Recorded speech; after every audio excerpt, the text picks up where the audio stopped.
You find the access tunnel, hidden within a natural cave a mile off the main road. You don't need a keycard, the door is ajar. It smells here. Smells like them. Hopefully they've moved on. You've come so far already. You can't turn back now. There is a slick trail that leads from the cave entrance and into the depths of the site. If it's blood or shit or something that smeared off one of those things, you cannot tell. You make a point to avoid it. You're still receiving the distress signal.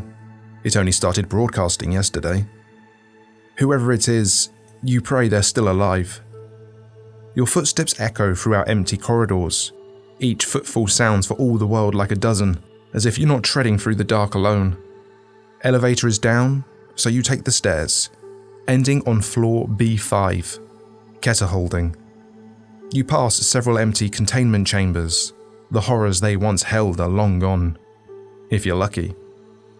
The trail takes you to an office branching off the main hall, the source of the signal.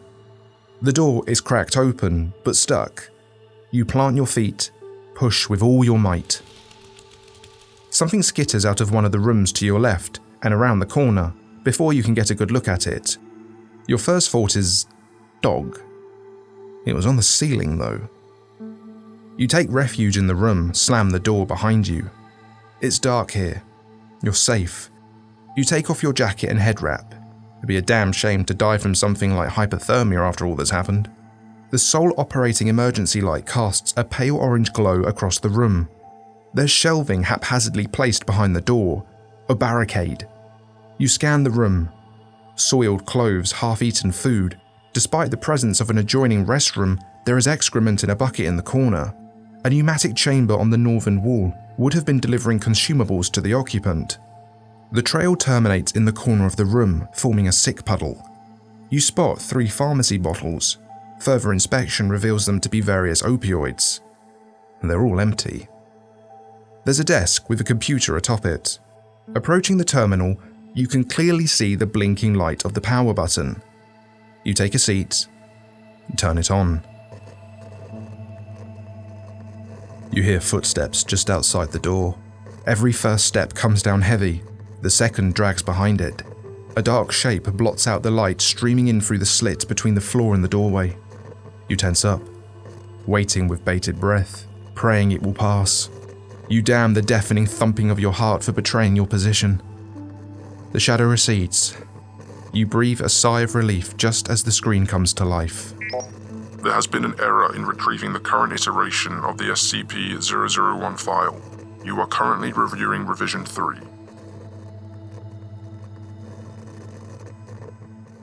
This video is sponsored by Raycon. It's November, so that means Black Friday is just around the corner, and Raycon's products are up to 30% off site-wide, from everyday essentials to new releases. It's the perfect way to upgrade your sound gear or get ahead on the gifting. But those early deals aren't going to last long, so it's best to get in there now before they're all gone. Me personally, I've been using the Bone Conduction headphones. Now, most of you are going to know by now I've got 2 young noisy kids, and that can make concentrating on several hours of drawing a day a bit stressful. But these bad boys are brilliant at allowing me to hear something other than screaming, and they're budless, so I don't have to deal with anything probing my ear holes. There is some sorcery at play here because it sends sound vibrations through my bones, and I know that sounds a bit, excuse me, but fair play to Raycon. It's crystal clear, high quality sound, but without the premium price tag. They're waterproof, they're dustproof, they don't fall off, they have 13 hours of battery life, and they come with a 30-day happiness guarantee. I mean, it's a really good piece of kit. I use these a lot now. And if you frequent the use of headphones, you should too. So if you'd like to support the channel and get your own pair for your next chill out moment, run, gym session, click the link in the description or go to buyraycon.com/Mr. IllustratedBC to get up to 30% off during Raycon's Black Friday and Cyber Monday sale. SCP-001 Revision 3 of 12. Updated 1,312 days ago. Description: SCP-001 is the designation given to the Sun after an event on resulting in 6.8 billion casualties within the first 24 hours. This event has been categorized as an Exclay Delta class solar singularity scenario. The SCP-001 effect does not seem to result from exposure to ultraviolet rays, but rather light in the visible spectrum, between 390 to 700 nanometers. The effect is similarly present in moonlight. Upon contact with visible light produced by the sun, living organisms liquefy at the point of contact, with the effect spreading until the entire organism is converted. Visually, this is reminiscent of melting wax. The time this takes is largely dependent on the level of exposure and size of the organism. Despite this restructuring, at no point do living organisms perish. Upon completion, these organisms, SCP-001-A, take on a gelatinous consistency.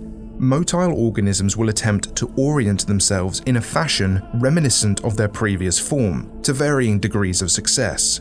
Flora typically remain physically inert, yet are still capable of photosynthesis and still produce oxygen. Organisms capable of flight lose the capability to do so. Fauna remain sentient and display behavior that parallels their non-anomalous counterparts when not absorbed into a collective instance. Humans retain a modicum of sapience and memory. Biological anomalies exposed to SCP-001 are affected in the same manner. It seems that exposure nullifies any previously expressed anomalous characteristics. Due to their composition, instances of SCP-001-A that make contact with one another may combine and blend at the molecular level. This does not seem to cause any pain or distress to the instances, though the resulting bulk can inhibit movement. Since the SCP-001 event, most instances have congregated into such collectives, which seem to possess no maximum volume. The resulting biomass is amorphous and chaotic. The component organisms will shift between a full to semi-liquid state.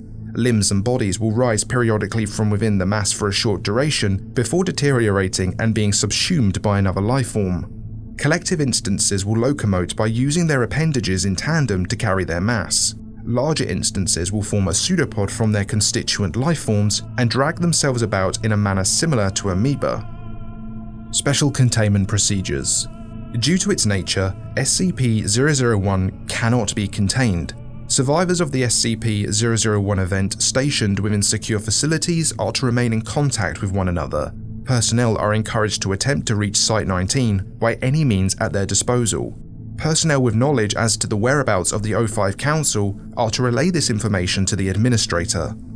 Survivors attempting to travel outdoors must fully cover their bodies in protective clothing, preferably several layers.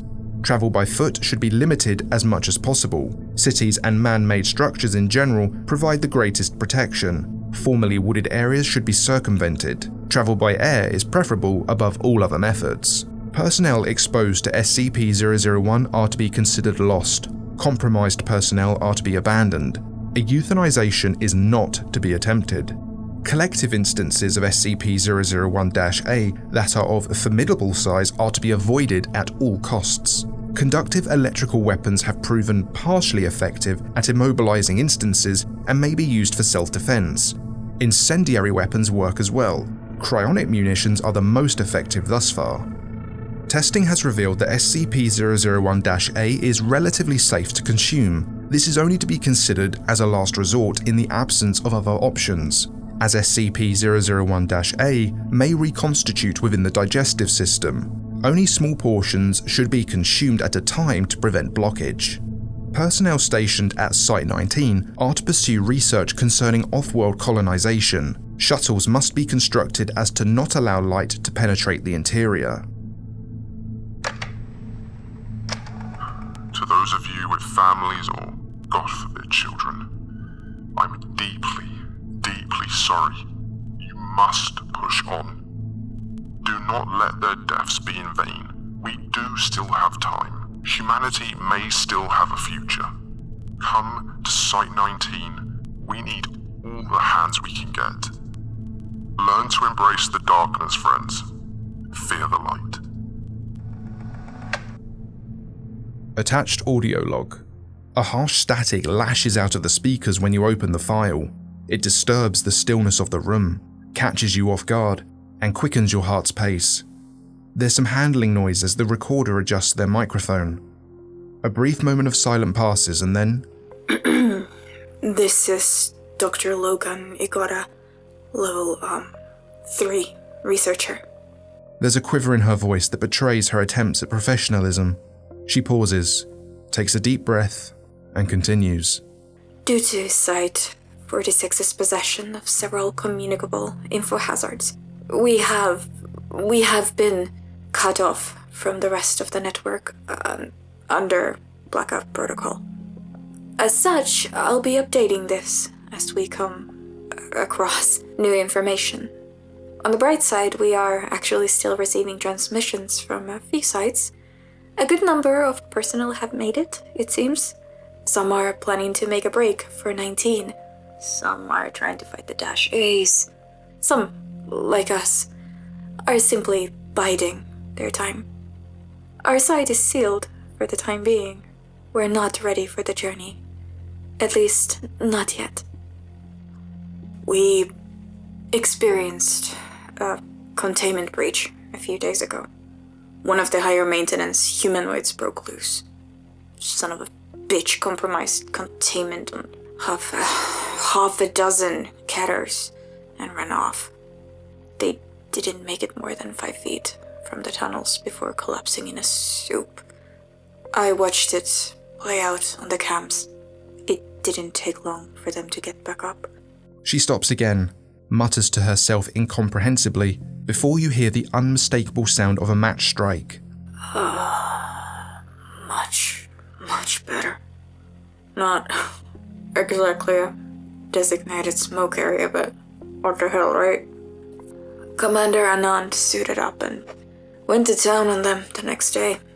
Tried to drive them off. Didn't turn out very well. Poor bastards. But we did learn a thing or two, at least. There's only a few of us left here. I'm holed up in one of the offices. Jerry and Director Phillips are somewhere in the barracks. Clyde and a few Ds locked themselves in the armory with Ari. I really should see how she's doing. She trails off for a moment before you hear the buzz of radio chatter. Hey, hon. Are you holding up down there? A voice responds, a man with an exaggerated mocking tone. I'm doing just fine, Poopsiekins. I want you to know I love you lots and lots. What the? Oh, knock it off, would you? And put her on. Damn it, I need to speak with her. There's a clamour on the other end while the radio changes hands.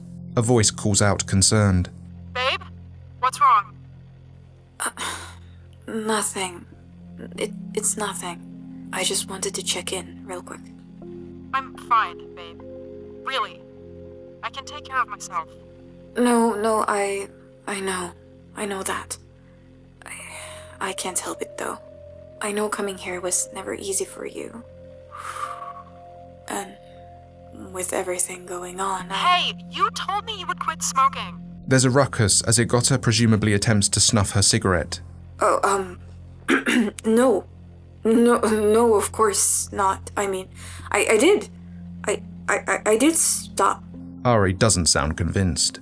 I don't think I'm the one you need to worry about. I'm staying clean. I haven't even thought of touching monastics in months. Trust me. Anyways, since you were wondering, I'm fine. The guys are sitting around playing cards. I'm tucked in the corner with my notebook. You can practically hear Igota smiling as she jokes. Sweetheart, penning a sonnet about my undying love at a time like this? I'm flattered. Ari responds with a feigned laugh. An elegy at the moment. I feel like if I don't keep myself busy doing something, I'll go crazy down here. I know what you mean, hon. I'll let you get back to it. I love you. Love you too, babe. And that's all of us. Everyone else was either topside during the event or they were killed in the breach. Director's orders are to stay put, keep an eye on the cams, both in and around the facility. We've got the 001 skip speeding our front door, and God knows what else locked in here with us. We still have electricity. We should for quite some time. and the place is stocked with enough supplies to last the site a couple of years. We're going to be fine. For now. Everything is going to be fine. SCP-001 Revision 5 of 12, updated 1,202 days ago. They've just been sitting out there this entire time, calling out to us, begging for us to come outside. The noise drew more of them. There's this one mass I'm sure must have a few dozen people and God knows how many animals rolling around inside it. Screaming and bleats and screeches and howls non-stop, louder than all hell. The worst ones make this disgusting moaning, like they're actually enjoying it. They're not going to leave so long as they know we're down here. We managed to talk one of the Ds into going out, see if he couldn't draw them away. He was surprisingly okay with the plan. All he asked for was a gun and a single round. He made it out there and one got a hold of him, tried to get his mask off. He managed to work the pistol up beneath his chin in time. Got it off too. I figured he was lucky.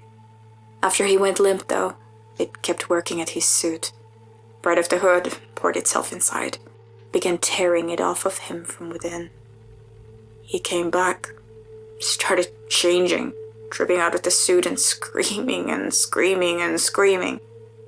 They wouldn't even let us die. The director has a plan. There is an escape tunnel hidden in his office. Drum under the site will take us to a safe house. We should be able to start towards 19 from there. SCP-001 Revision 8 of 12, updated 1,200 days ago. Dr. Agota is seated where you are right now. She has a pained look. Her eyes are bloodshot. A large, wet, red-black blotch has formed on her breast pocket. She draws a shuddering breath, parts her lips as if to speak, and stops herself. She bows her head and cries silently. After a minute, she manages to choke out. The tunnel flows through the ceiling, dragging them into the light, ripping off their clothes. She reaches into her breast pocket and withdraws a finger. The glint of a wedding ring is visible above the severed portion. She holds it close in cupped hands and runs a thumb across the glimmering band. She sits like this for an eternity, whispering apology after apology, begging forgiveness, lost in the moment. She looks up after some time. There's a look of realization when she sees she's still recording, before she places the digit back in her pocket. She leans forward as if to turn off the camera when a radio crackles to life. It broadcasts white noise for a few seconds, and then a voice that sets you on edge. Logan? It's Ari, almost. Her voice has taken on the disgusting, gurgling tone characteristic of the affected. Logan's jaw drops. What little colour that was left in her face drains. It speaks out again. Where are you? Why can't I get back inside? Are you there? Logan rummages beneath the desk for a moment and produces a handheld radio. Her hands are shaking. The thing implores her. Its inhuman speech curdles your stomach. Babe, it's alright. I'm alright. Really. It's a bright, sunny day and you're just wasting away down there. Logan is in tears, her finger hovering just above the call button. The Ari thing draws a deep, wet breath and speaks. Such a beautiful, clear blue sky. Just like that day. Do you remember, babe? Logan withdraws a cigarette with her free hand, followed by a pack of matches. Her shaking thwarts the first two attempts to light it. She swears silently, third time's the charm, and she inhales a quarter of it in a single drag. The Ari thing continues. It was so perfect. Everything was how I'd always dreamed it would be. You planned exquisitely. I'd never felt so in love. You even had the band play our song. It starts singing. Golden days in the sunshine of a happy youth. Logan begins rocking back and forth in her chair. Golden days in the sunshine of a happy youth. Logan hurls the radio across the room. It smashes somewhere off camera. It's still somewhat operational. You can still hear the thing singing. More voices join in as the radio slowly loses life. Golden days in our hearts, we remember them all else above. Days of youth and love. How we laughed with the joy that only love can bring.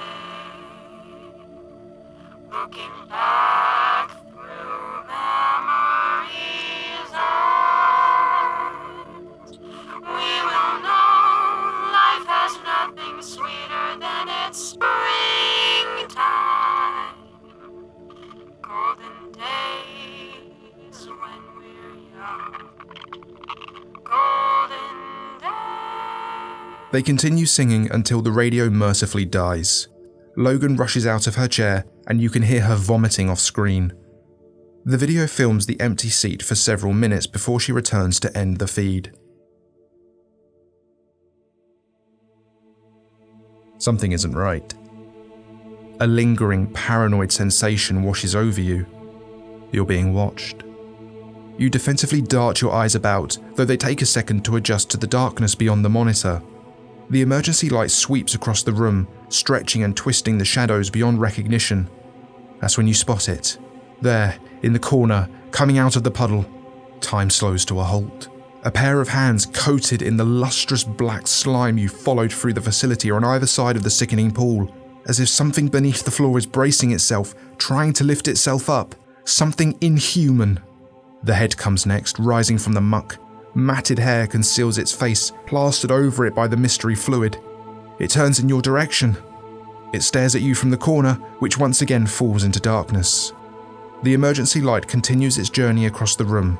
It washes over the puddle again, revealing nothing out of the ordinary. SCP-001 Revision 9 of 12, updated 986 days ago. Dr. Agota appears on the monitor. She's lost weight. Her eyes are bloodshot and wide. On the table before her lays a knife, a bowl, and a stack of manila envelopes filled with yellowing pages. Atop this stack is a blood-stained parchment. Despite the things we have to deal with here at the Foundation, I've always believed we would be able to maintain control. We would hold the darkness at bay, let mankind flourish in the light. Site 19 stopped broadcasting last month. It's been getting harder and harder to find a reason to keep going. Especially with that. With that. She grabs the blade, contemplates it for a moment. I keep going over it again and again in my mind. The day back in the tunnels. Everything that happened. I've gone down there a few times, if only to hear her voice again. But it's wrong. That thing on the other side of the door, it isn't her. Not anymore. It sounds like her. It knows everything she knew, but it's not her. This light, it takes your body. It steals your mind. But what about your soul? With this, she slices into the palm of her left hand and winces. You watch her clench her fist, draining her blood into the bowl. If this works, if I can bring back something the light couldn't reach, I'll post an update here. For now, signing off. SCP-001 Revision updated 985 days ago. Description: SCP-001 is the designation given to the Sun After we finally became free, The effects are instantaneous, resulting in release from all suffering till you ripped me away. These changes seem scary, I know. Despite this restructuring, at no point Will you die? I promise. Due to their composition, instances of SCP-001-A that make contact with one another may combine and blend. And finally exist. This does not cause Any pain. Since the SCP-001 event, most instances have congregated into such collectives which seem to possess no maximum volume. Don't be afraid. The resulting biomass is Beautiful.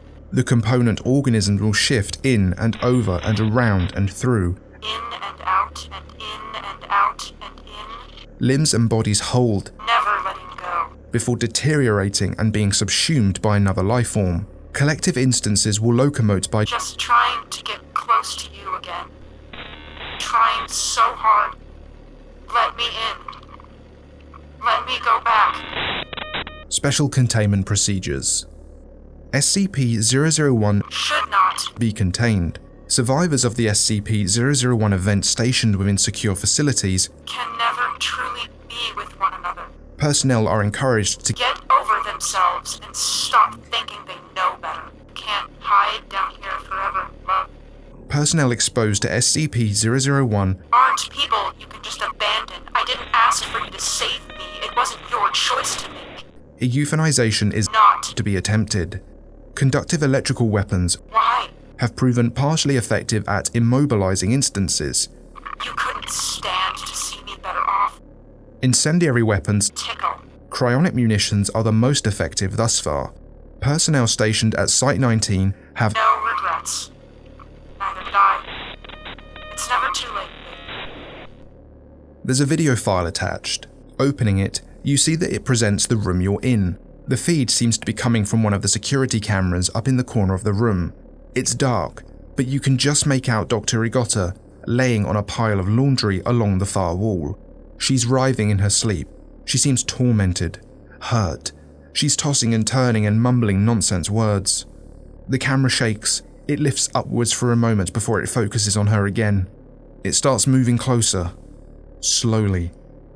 The speakers come to life, picking up an airy static. As the camera moves closer to the doctor, it becomes clearer, crisper. It's not merely white noise, but dozens, hundreds of voices whispering unintelligibly over each other. You lean in, press your ear almost against the speaker, trying to discern what it is that's being said. Something strange stands out amidst the discordance. You're not quite sure what to make of it though. Looking back at the monitor, the camera has come to a halt, inches away from the sleeping doctor. The voices stop. There is no sound. A hand, black and oily and skeletal, reaches out for her, brushes away a lock of hair. Her eyes shoot open, she recoils in shock, and the feed cuts out. SCP-001 Revision 12 of 12, updated 1 day ago. Dr. Rigotta appears before you on the screen, looking even worse for wear than she did previously. Her hair is thinning, with large swathes appearing absent from the middle of her head. If they weren't reflecting the soft glow of the monitor, you would have assumed she no longer had eyes, for how deep they'd recessed into her skull. She stares ahead, unblinking. She won't stop. She won't go away. I know I didn't pick up an info hazard browsing the archives. Tested myself for SCP-8673 infection. Negative. SCP-9189 is the only other one that uses print as a vector. Can't be that one. I still have all my fingers. Her lips crack into a broken grin. She lets out a weak laugh and displays her trembling hands. What appears to be the mostly skeletal remains of a finger is embedded into the flesh of her left hand, in the stump that would have supported her natural ring finger. 2 wedding bands loosely encircle the digits laying atop one another. So I'm not infected. I'm not. I'm not crazy. I know the ritual worked. I know it's really her. It's her, and she... Something catches her attention off screen. She cocks her head, listening. No, I can't. You're not you. Not the same. Not you. It's not you anymore. No. No! She begins rubbing her temples, repeating herself over and over again. A minute passes. She snaps her head back up and addresses the camera. It's her, but it's not. What I brought back, still a part of 01. There's no way. No way out. No way. There's no hope for a future for me. God, I can't go on like this any longer. I'll be safe here. The light can't reach me. I won't let it take me. She brandishes a handgun. I was planning on using this till I found some leftover meds. Don't want to risk calling attention to myself, to my body. She opens the desk drawer and deposits the firearm. She raises her gaze and stares into the camera. Mom, Dad, Ari, I'm sorry. She reaches forward and ends the recording. That's horrible. Did it have to end like that? You open the drawer and pull out the gun. You absent-mindedly turn it over in your hands for a moment, wondering where you'll go from here. Site 17? 64? Surely you can't be all that's left. The computer dings. There's been an update to the file. SCP-001 current iteration, updated 1 minute ago.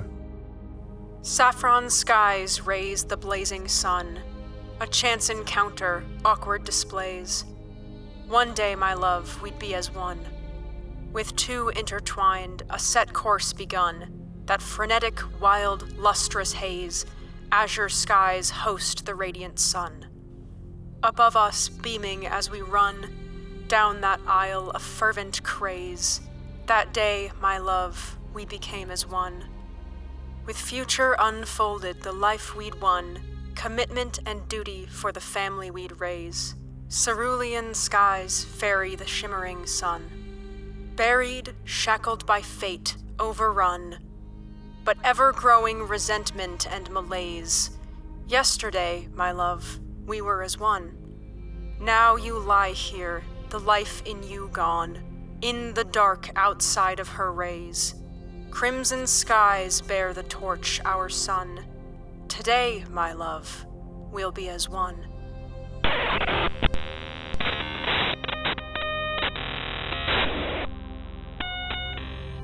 Without your prompting, the page begins playing a video file.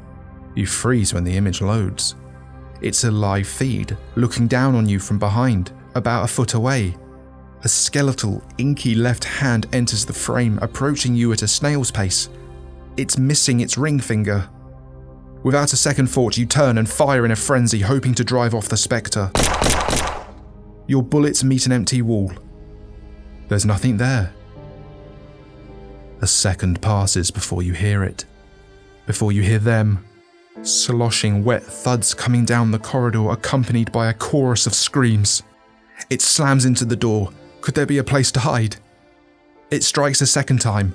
What appears to be a face, part human, part something, dribbles in under the frame. Bits of flesh from God knows what oozes in through the sides and reconstitutes into fingers, eyes, feathers. A third, now it's pressing up against the wood, causing it to sag inwards. With a groan and a crash, the wood splinters. The door explodes open. Hands and arms stretch out from the mass, pulling you up, passing you from one to the next, on and on down the line. They drag you past the empty containment units, upwards and through the stairwell, through the halls and towards the tunnel. You're afforded a few precious moments in the darkness, and at the end of the tunnel, there is light. Check out this video for another great story, and be sure to leave a like and subscribe if you made it this far. It really helps the channel. Big up Lumi and Rad for voicing in this video, and to the patrons and channel members. And special thanks to Viger, Zehex, Saved by Grace, and Andre Bashert.